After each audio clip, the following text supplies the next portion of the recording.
Welcome back. ఇంకా IPL యాక్షన్లో గత రికార్డులు బ్రేక్ అయ్యాయి. వేలంలో స్టార్ క్రికెటర్లపై కాసుల వర్షం కురిసింది. ఫ్రాంచైజీలు హోరాహోరీగా పోటీ పడ్డ వేళ ఆటగాళ్లు పంట పండిందని చెప్పుకోవచ్చు. అంటే గతంలో ఎన్నడూ లేని విధంగా సరికొత్తగా ఇంకా ఎక్కువగా ఆటగాళ్లు ఈ యాక్షన్లో వేలంలో దక్కించుకున్నారు. అంటే మొత్తంగా తొలి రోజే చూసుకుంటే 467.95 కోట్ల మేర ఫ్రాంచైజీలు ఖర్చు చేశాయి. దీనికి సంబంధించి మనతో పాటు డిస్కస్ చేయడానికి స్పోర్ట్స్ అనలిస్టులు సుధీర్ గారు ఉన్నారు. నమస్తే అండి. రామ్ ప్రసాద్ గారు ఉన్నారు. చెప్పండి సార్. సుధీర్ గారు ఏంటి ఏ విధంగా చూడొచ్చు? అంటే రోజు రోజుకి ఆటగాళ్ల విలువ పెరిగిపోతుంది. ప్లేయర్స్ విలువ ఆఫ్ కోర్స్ వాళ్ళ పర్ఫార్మెన్స్ ని బట్టి పెరిగిపోతుంది, డౌటే లేదు. ఇప్పుడు ఒక చిన్న ఎగ్జాంపుల్ మనం తీసుకోవాలంటే రిషబ్ పంత్ విషయం నిన్న మాట్లాడుకున్నాం, తర్వాత శ్రేయస్ అయ్యర్ విషయం మాట్లాడుకున్నాం, కేఎల్ రాహుల్ అతడు ఫామ్ లో మరొకసారి రావడంతో ఢిల్లీ అతన్ని క్యాప్చర్ చేసుకున్నారు. అండ్ జాస్ బట్లర్ 1 year తర్వాత దాదాపు 6-7 months గ్యాప్ తర్వాత నిన్న అతన్ని ఎంత రేటు పెట్టుకోలుకున్నారో మనకు తెలిసిపోయింది. సో అంటే వాళ్ళ పర్ఫార్మెన్స్ ని బట్టి వాళ్ళ యొక్క విలువ పెరుగుతుంది. పర్ఫార్మెన్స్ లేకపోతే ఎవరు కూడా ఎవరిని అజ్జేయరు. సో ఐ థింక్ కొన్ని విషయాల్లో మాత్రం ఎక్స్పెక్టెడ్ గానే జరిగింది చెప్పాలి. 26-27 crores అనేది అంటే లాస్ట్ ఇయర్ తో కంపేర్ చేసి అంత పెద్దగా ఏం కనబడలేదు. ఎందుకంటే మీకు రిషబ్ పంత్ డెఫినెట్లీ 20+ లో ఎవరైనా తీసుకోవచ్చని ఎక్స్పెక్ట్ చేశారు. And Delhi of course RTM గా తీసుకోలేకపోయింది కనుక, and some team grabbed him actually. So ఈ డిజర్వ్స్ ఇట్ ఆల్సో, ఎందుకంటే అద్భుతమైనటువంటి ప్లేయర్. అండ్ ముఖ్యంగా ఏంటంటే టీమ్స్ తీసుకున్న వాళ్ళు ఆల్ యాంగిల్స్ లో అబ్జర్వ్ చేసి తీసుకున్నారు. మనం నిన్న చర్చించినట్టుగా అంటే వాళ్ళు ఏ రకంగా ఉపయోగపడతారు. ఇప్పుడు రిషబ్ పంత్ తీసుకున్నట్లయితే ఒక కెప్టెన్ గా, ఒక బౌలర్, ఒక వికెట్ కీపర్ గా, ఒక బ్యాటర్ గా ఉపయోగపడతాడు. అలాగే శ్రేయస్ అయ్యర్ ఒక కెప్టెన్ గా, అదే రకంగా ఒక బ్యాటర్ గా ఉపయోగపడతాడు. సో అలా కొన్ని యాంగిల్స్ లో వాళ్ళను గమనించి తీసుకోవడం. ఇప్పుడు Jos Buttler is an allrounder actually. Is a fantastic captain, ఒక మెంటర్ గా కూడా ఉపయోగపడతాడు. ఇప్పుడు నెక్స్ట్ ఎందుకంటే ఓన్లీ ఈ ఐపీఎల్ నే కాకుండా ఫ్యూచర్ ను కూడా దృష్టిలో ఉంచుకొని తీసుకున్నట్టుగా కనపడింది. అండ్ దట్టు అందుకనే రిటైన్ చేసుకున్నప్పుడు చాలా క్లెవర్ గా రిటైన్ చేసుకున్నారు.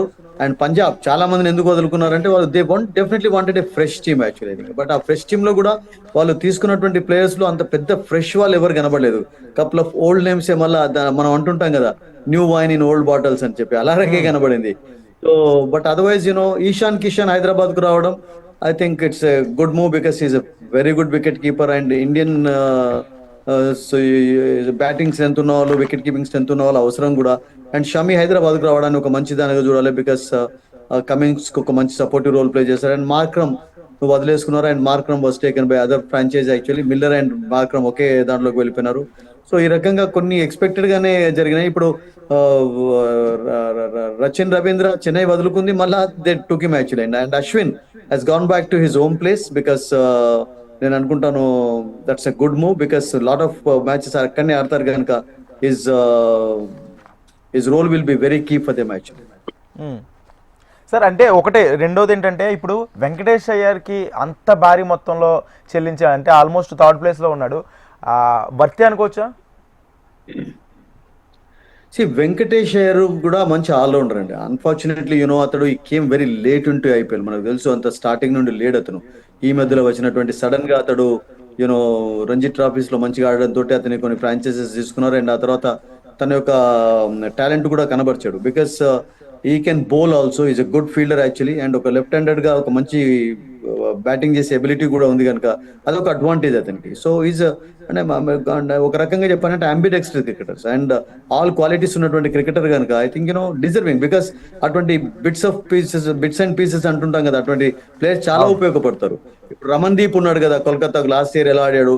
అంత పెద్ద గొప్ప బౌలర్ కాకపోవచ్చు, గొప్ప బ్యాటర్ కాకపోవచ్చు, బ్యాట్స్మెన్ కాకపోవచ్చు, బట్ స్టిల్ ఆ చిప్పింగ్ ఇన్ అంటుంటాం కదా, వస్తూనే ఒక 20 బాల్లలో 30 కొట్టడం, అవసరం ఉన్నప్పుడు ఒక బ్రేక్ త్రూ ఇవ్వడం. So these are the kind of players actually. Venkatesh Iyer కూడా మీకు అటువంటి రోల్ ప్లే చేయగలుగుతారు కనుక ఐ థింక్ ఈ deserve nothing wrong in that actually.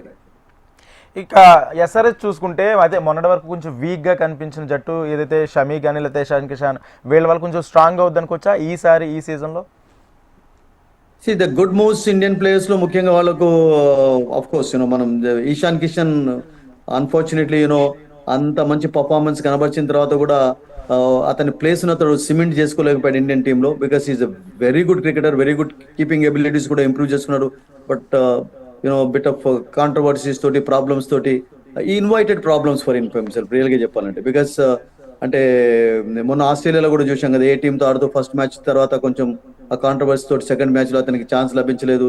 So అలా దూరం అవుతూ వచ్చాడు. బట్ ముంబై లాస్ అనేది నేను అనుకుంటాను హైదరాబాద్ కు గెయిన్ కావచ్చు కూడా, బికాస్ ఓపెనర్ గా రన్నర్ గా ఉపయోగపడతాడు అండ్ ఒక లెఫ్ట్ హ్యాండెడ్ కావడం అనేది చాలా ప్లస్ పాయింట్ అవుతుంది. షమీని ఎవరైనా కోరుకుంటారు. షమీ రిధమ్ తోటి బౌలింగ్ చేస్తున్నప్పుడు యూనో ఏ బౌలర్ కంటే కూడా మంచి బౌలింగ్ చేసే ఎబిలిటీ అతనికి ఉంది. మూవ్ చేయగలుగుతాడు, వికెట్స్ తీసుకోగలుగుతాడు. అండ్ స్టార్టింగ్ లోనైతే డెఫినెట్లీ ఫస్ట్ మీకు 4 overs లో అంటే పవర్ ప్లే లో కపుల్ ఆఫ్ వికెట్స్ కావాలంటే you can definitely depend on him actually. And last లో యార్కర్స్ వేసే ఎబిలిటీ ఉంది, స్లోవర్ వన్స్ వేస్తాడు. సో ఐ థింక్ హైదరాబాద్ సమయం తీసుకోవడం కూడా నేను అనుకుంటాను ఒక మంచి మూవ్ అని చెప్పాలి. But it all depends on how fit is going to be right to the tournament actually. Yeah okay అండి. రాంప్రసాద్ గారు నమస్తే. నమస్తే సార్. సార్ ఆర్సీబీ పరిస్థితి ఏంటి సార్? అంటే వాళ్ళకి కప్పు పాపం ఎప్పటి నుంచో కూడా అది కలగా ఉంది. రెండోది ఏంటంటే మ్యాక్స్వెల్ కూడా లేని సిచ్యువేషన్లో ఆర్సీబీ వీక్ అవుద్ది అనుకోవచ్చా? ఆర్సీబీలో మ్యాక్స్వెల్ లేకున్నా పెద్దగా ఒరిగేది ఏం లేదు. ఎందుకంటే లాస్ట్ 2 IPL నుంచి కూడా మ్యాక్స్వెల్ ఏమంత పెద్దగా రాణించలేదు. సో అతను ఉన్నా లేకున్నా ఒకటే. బట్ అతను ఇంటర్నేషనల్ లెవెల్లో ఏదైతే పర్ఫార్మెన్స్ చేస్తాడో అదే పర్ఫార్మెన్స్ మనం ఆర్సీబీ ద్వారా మనం చూడలేకపోయినాం. ఏ IPL లో కూడా చూడలేకపోయినాం. అతను ఒక అద్భుతమైన బ్యాటర్, ఫీల్డర్. అదొక అమ్ముల పొది లోపల ఒక అస్త్రం లాగా వాడుకోవచ్చు, ఒక బ్రహ్మాస్త్రం లాగా వాడుకోవచ్చు. ఇంటర్నేషనల్ సర్క్యూట్ లోపల అతను పూర్తిగా మ్యాచ్ సిచ్యువేషన్ ని మార్చగలిగ సత్తా ఉన్న మేటి క్రికెటర్ అతను టెస్ట్లు కూడా ఆడగలిగే కేపబిలిటీ ఉంది. బట్ అతని కొన్ని టెక్నికల్ ఇష్యూస్ వల్ల, అతని ఫిట్నెస్ ప్రాబ్లమ్స్ వల్ల అతను టెస్ట్ లో కూడా ఆడలేకపోతున్నాడు. But is a wonderful ability గల ఆల్రౌండర్. అతను మనను వరల్డ్ కప్ ని ఒంటి చేత్తో ఆస్ట్రేలియాకు ఇప్పించిన ఘనుడు అతను.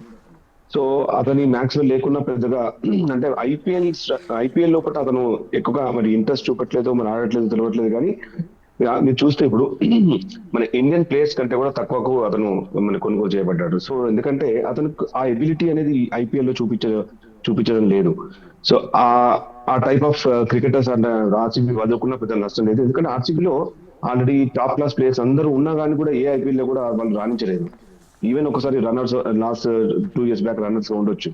బట్ ఆ తర్వాత ఎప్పుడు కూడా వాళ్ళు కప్ గెలుస్తారనే ఆలోచన ఎప్పుడు కూడా ఎవరికి రాలేదు.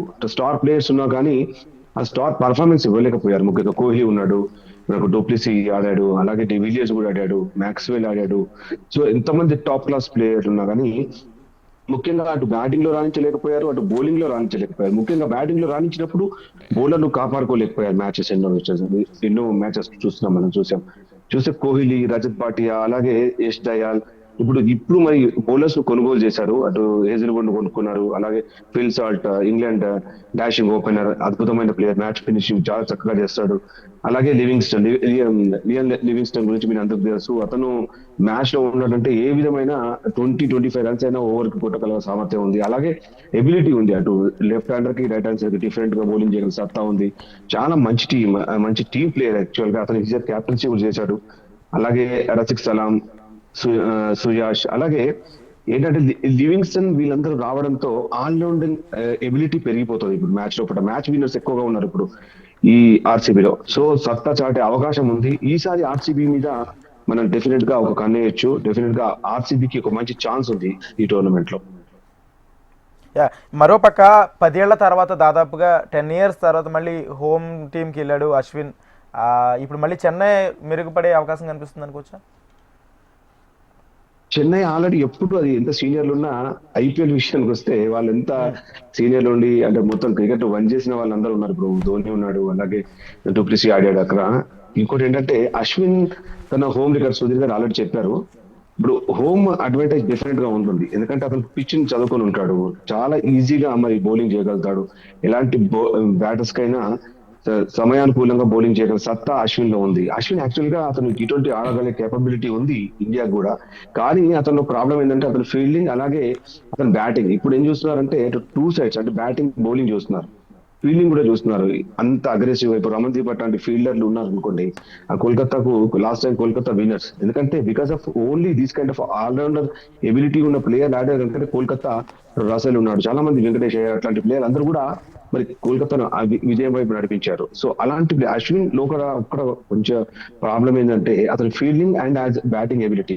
సో బట్ బౌలింగ్ విషయానికి వస్తే అశ్విన్ డెఫినెట్ గా మ్యాచ్ విన్నర్. అటు T20లో కూడా అలాగే test match, one day match ఏ విధంగా అయినా బట్ అశ్విన్ రావడంతో డెఫినెట్ గా బలం అయితే ఉంటుంది. బట్ అందరు కూడా సీనియర్ ప్లేయర్లు ఉన్నారు ఆల్రెడీ. మనకు ఋతురాజ్ గైక్వాడ్ అట్టు పెట్టుకుంది, అలాగే జడేజా అట్టు పెట్టుకుంది, పతిరణ, అలాగే శివం దూబే, వీళ్ళందరూ ధోని అంటే ధోని మినహాయిస్, ధోని అంత పెద్దగా ఇప్పుడు పర్ఫార్మెన్స్ చేయట్లేదు అట్లాంటి. బట్ వాళ్ళకి ఒక సీనియర్ ప్లేయర్ కావాలి, అంటే జట్టును నడిపించే నాయకుడు కావాలి అనే ఉద్దేశంతో ధోనిని కంటిన్యూ చేస్తున్నట్టుగా నాకు అనిపిస్తుంది. ఎందుకంటే అతనైతే బ్యాటింగ్ లో ముందు వచ్చే అవకాశం లేవు. సో అటు ఇంకా బౌలింగ్ చేసేది లేదు, ఎందుకంటే ఓన్లీ వికెట్ కీపర్. సో అతని క్యాప్టెన్సీ ఎబిలిటీ అనేది చాలా ఇంపార్టెంట్. అతను ఏ టైంలో ఎలాంటి డిసిజన్ తీసుకోవాలనేది ధోనికి అతను వెన్నుతో పెట్టిన విద్య. సో అతను ఇండియాకి అన్ని విధాలుగా రాణించి దాన్ని జస్ట్ వన్ డే టీ20 అన్ని రకాలుగా ఇండియా రాణించాడు. సో అలాంటి మన టీం ఉంది. ఇప్పుడు ఇంకా నూర్ మహమ్మద్ తీసుకున్నారు, అశ్విన్ రావడం, అలాగే కాన్వే, వీళ్ళందరూ అంటే కాన్వే కూడా లాస్ట్ ఇయర్ ఉన్న పర్ఫార్మెన్స్ అంత పెద్దగా చేయలేకపోయారు వీళ్ళందరూ. ఖలీల్ అహ్మద్, రచిన్ రవీంద్ర ఒక మంచి పిక్ అనుకోవచ్చు, ఎందుకంటే రాహుల్ త్రిపాఠి, వీళ్ళందరూ Vijay Shankar also all round ability ఉన్న ప్లేయర్. అలాగే ఏంటంటే 104.4 crores వీళ్ళు ఖర్చు పెట్టడం జరిగింది. ఇంకా వాళ్ళ దగ్గర 50.6 ఇంకా క్రోర్స్ ఉన్నాయి. సో ఈ రోజు కూడా ఏమన్నా మంచి అవకాశం ఉంటే ఏమైనా మంచి ప్లేయర్ కూడా తీసుకునే అవకాశం ఉంటుంది. బట్ మోస్ట్ అంటే డెఫినెట్ గా ఒక మంచి టీం అంటే విన్నర్స్ అయ్యే అవకాశం అంత తక్కువనే కానీ, బట్ మంచి టీం అయితే డెఫినెట్ గా మంచి టీం. సార్ మరోపక్క ఇంటర్నేషనల్లో అరంగేట్రం కూడా చేయని రసిక్ సలం జాక్పట్ కొట్టేశాడు. అంటే మిగిలిన ఎవరైతే ఉన్నారో డేవిడ్ వార్నర్ కానీ బేస్టో కానీ వీళ్ళెవరిని కూడా మిగిలిన ఏ ఫ్రాంచైజు కనీసం కొనుగోలు చేయని పరిస్థితిలో, అంటే జూనియర్ ఆటగాళ్ళకి ఇప్పుడిప్పుడే ఎదుగుతున్న ఆటగాళ్ళకి ఇది మంచి ఛాన్స్ అనుకోవచ్చా? డెఫినెట్ గా మంచి ఛాన్స్ అనుకోవచ్చు. ఎందుకంటే ఇప్పుడు మీరు ఒకటి చూడండి, అతను రిటైర్మెంట్ ప్రకటించాడు, టెస్ట్ లకు రిటైర్మెంట్ ప్రకటించారు. సో అతను ఆ టీ20 రిటైర్మెంట్ ప్రకటించాడు. సో ఆ తర్వాత అతని ఆట చూడడానికి ఎవరు కూడా ఇష్టం ఉండదు. సో ఈవెన్ డూప్లిసీ అయినా అతను అంత ఆడొచ్చు, అంత మెరుపును మెరిపించవచ్చు, రన్స్ స్కోరింగ్ చేయొచ్చు, కానీ వాళ్ళని చూడడానికి ఇష్టపడరు. ఎందుకంటే చూసి విసుగు చెందుతారు కొంతమంది. ఎందుకంటే వాళ్ళు ఈవెన్ అవుట్ సైడ్ అంటే ఇండియా సబ్ కాంటినెంట్ చెందిన ప్లేయర్లు కాదు, అంటే ఇండియాకి చెందిన ప్లేయర్లు కాదు, ఇండియన్ ప్లేయర్స్ ఎవరైనా ఉన్నారనుకోండి వాళ్ళని చూడడానికి చాలా ఇష్టపడతారు. అంటే కొత్త తరం, నెక్స్ట్ తరం చూడడానికి ఇష్టపడతారు. అలాంటి ఉద్దేశంతో ఇప్పుడు ఈ ఫ్రాంచైజీలు ఈ కొత్త ప్లేయర్లను తీసుకోవడం జరుగుతుంది. సో డెఫినెట్ గా మంచి పిక్. అండ్ వీళ్ళ లైఫ్ అనేది వీళ్ళకు ఇంకోటి ఏంటంటే ఇప్పుడు సీనియర్ల కంటే ఇప్పుడు అది వాళ్ళని నిరూపించుకోవడానికి ఏం లేదు. సో ఈ ప్లేయర్స్ అందరూ ఎలా ఆడతారు అంటే ఏ విధంగా భవిష్యత్తులో మన ఇండియాకి ఆడొచ్చు, ఇంకా బయట వేరే కంట్రీస్ లో ఎక్కడ ఉంటే అక్కడ రిప్రజెంట్ చేయొచ్చు. సో వీళ్ళు ఆట చూడడానికి డెఫినెట్ గా ఇష్టపడతారు. అందుకోసమే ఫ్రాంచైజీ పోటీ పడి ఈ జూనియర్ ఆటగాళ్ళని కొడుతున్నారు. రైట్. సుధీర్ గారు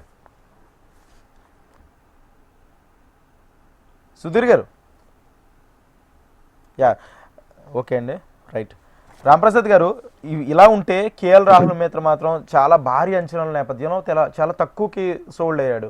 దాన్ని ఎలా చూడొచ్చు? సో అంటే మనం ఒకటి ఏంటంటే ఈ ప్లేయర్స్ మెయిన్ గా కొంతమంది ఫిట్నెస్ ప్రాబ్లమ్స్ ఉన్నాయి. కొంతమంది ప్లేయర్స్ కి ఎవరైతే ఫిట్ గా ఉండి జట్టును నడిపించగలుగుతారో, అతను క్యాప్టెన్సీ లాస్ట్ ఇయర్ చేశాడు, ఈసారి క్యాప్టెన్సీ నుంచి మరి బయటికి రావడం, అలాగే మళ్ళీ గ్రిడ్ లో అందరికి అంటే వేల లోపల రావడం అనేది మనం చూసాం ఓపెన్ కేటగిరీ లోపల. సో కేఎల్ రాహుల్ ఎలాంటి ప్లేయర్ అంటే హీఈస్ ఎ వండర్ఫుల్ ఎబిలిటీ ఉన్న ప్లేయర్. అటు టీ20, వన్ డే, టెస్ట్ అన్ని ఫార్మాట్ లో ఆడగలిగే ప్లేయర్. బట్ ఏంటంటే అటు ఫిట్నెస్ అంటే ప్రాబ్లమ్స్ ఉన్నాయి. అంటే ఇంజరీ ప్రో ఉన్న ప్లేయర్స్ లోకి మనం రాహుల్ చూసాం, అట్లా ఇప్పుడు షమీని కూడా చూసాం. But he's come back. So ఇక కేఎల్ రాహుల్ చాలా మట్టుకు చాలా ఏళ్ళ నుంచి ఆడుతున్నా గానీ అతను ఎక్కువ మ్యాచ్ ఆడలేకపోయాడు because of only fitness problems. So అలాంటి ప్లేయర్ ను మరి కొనుక్కోవాలంటే కూడా ఏ ఫ్రాంచైజీ అయినా డిఫరెంట్ గా ఆలోచిస్తుంది. సో అన్ని ఫ్రాంచైజీ కూడా ఆ విధంగా ఆలోచిస్తాయి. అందుకే తక్కువ మొత్తంలో అతని మీద పెట్టడం చూసాం. ఇంకోటి ఏంటంటే అతని ఆల్మోస్ట్ 30 దాటిపోయింది. సో అందరు కూడా అంటే ఇంకోటి ఏంటంటే మెయిన్ కారణం ఏంటంటే ఫిట్నెస్ ప్రాబ్లం. ఈ ఫిట్నెస్ ప్రాబ్లం వల్లనే వాళ్ళని కొనాలా వద్ద అనే ఆలోచనలో ఉంటారు. ఆల్రెడీ అతను టీం నుంచి ఇప్పుడు ఆస్ట్రేలియా టెస్ట్ సిరీస్ లో కూడా అతను టీంలోకి రావడానికి ముఖ్య కారణం ఏంటంటే అటు రోహిత్ శర్మ మొదటి మ్యాచ్ లో అందుబాటులో లేకపోవడం, అలాగే గిల్ కూడా గాయపడడం. సో ఆ విధంగా టెస్ట్ లోకి రావడం, కనీసం టెస్ట్ లోకి వచ్చిన తర్వాత మొదటి ఇన్నింగ్స్ లో మంచి పర్ఫార్మెన్స్ చేశాడు, అలాగే రెండో ఇన్నింగ్స్ లో కూడా మంచి పర్ఫార్మెన్స్ చేశాడు. దానివల్ల ఆ క్రెడిబిలిటీ అనేది దక్కింది అతనికి. దానివల్ల కనీసం తీసుకోవడం జరిగింది. ఇప్పుడు డేవిడ్ వార్నర్ అన్సోల్డ్ బికాస్ అతను ఆల్రెడీ అతని ఆట చూసి విసిగింది ఉంటారు. సో ఇంకొకటి ఏంటంటే బయట క్రికెటర్స్ కంటే మన ఇండియన్ క్రికెటర్స్ చూడడానికి ఎక్కువగా ఐపీఎల్ ఇష్టపడతారు. అవునండి, మీరు అన్నట్టుగా ఏదైతే అవుట్ సైడ్ ఇండియన్ క్రికెటర్స్ కంటే సీనియర్స్ కూడా ఇండియా క్రికెట్ సీనియర్స్ ఆడినా సరే కొంచెం ఆసక్తిగా ఉంటుంది ఆట.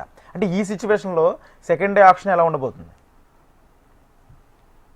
సెకండ్ డే ప్రోగ్రెసివ్ ఉంటుంది డెఫినెట్ గా. ఎవరైతే కొంచెం ఉపయోగపడతారు అనే ప్లేయర్స్ అందరినీ కూడా తీసుకునే అవకాశం ఉంటుంది. ఎందుకంటే డబ్బులు కూడా ఇప్పుడు ఆల్మోస్ట్ అందరి దగ్గర కూడా ఇప్పుడు చెన్నై దగ్గర 15.6 crores, అలాగే ముంబై దగ్గర 26 crores, అలాగే బెంగళూరు దగ్గర 30 crores. అంటే ఈ డబ్బును ఏ విధంగా ఉందో అలాంటి ప్లేయర్ అని అక్కడ మనం బిల్డ్ చేయాల్సి వస్తుంది. సో ఇక్కడ ఈ అమౌంట్ కి ప్లేయర్స్ కి రిలేటెడ్ ఉంటుంది. కొద్దిగా ఒక విధంగా చూస్తే డిఫికల్ట్ సిచ్యువేషన్స్ అందరికి కూడా.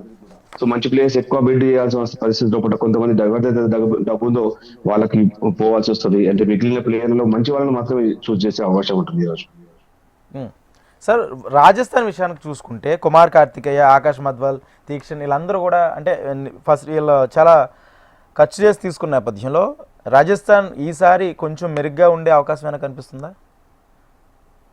రాజస్థాన్ ఒక మంచి టీం, ఎందుకంటే సంజు శాంసన్ ఉన్నాడు, ముఖ్యంగా యశస్వి జైస్వాల్, అలాగే పరాగ్, అందరూ కూడా ధ్రువ్, హెట్మేయర్, సందీప్, వీళ్ళందరూ కూడా ఆల్రెడీ ఎక్స్పీరియన్స్డ్ ఐపీఎల్ ప్లేయర్స్. అందరూ కూడా అతిరిక్త మహాశైలి ఉన్నారు. ముఖ్యంగా సంజు శాంసన్ ఉన్నాడు, జైస్వాల్ ఉన్నాడు.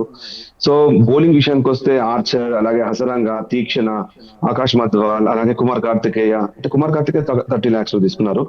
సో ఎందుకంటే వీళ్ళు పెట్టిన ఖర్చు తక్కువనే ఉంది, అలాగే మంచి ప్లేయర్ కూడా అట్టు పెట్టుకున్నారు, అది మంచి ప్లేయర్ కూడా మంచి పర్చేజ్ చేసుకున్నారు. ఇది కూడా ఒక మంచి, అంటే జూనియర్లు ఎక్కువగా ఉన్న టీం. సో హెట్మేయర్ లాంటి సీనియర్ ఉన్నారు, సంజయ్ శాంసన్ లాంటి సీనియర్ ఉన్నారు, అలాగే జూనియర్స్ ఉన్నారు. సో ఇదంతా ఒక మేళవింపు, అంటే మంచి మేళవింపు, మంచి అంటే ఒక అట్రాక్టివ్ టీం ఉంది. డెఫినెట్ ఒక మంచి ఛాన్స్ ఉంది వీటి. Right. Thank you sir, thank you so much. Thank you Ram Prasad గారు, థ్యాంక్ యూ సుధీర్ గారు.